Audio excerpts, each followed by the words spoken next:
Today we're going to put e85 into my monkey and see what happens. Will it gain more power? I don't know. I'm just curious. So we got 85 here.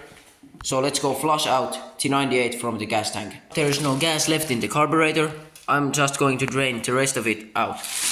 And then I will replace it with this e85 and see what happens.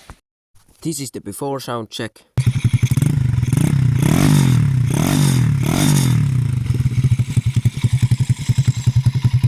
This is the e85 sound check.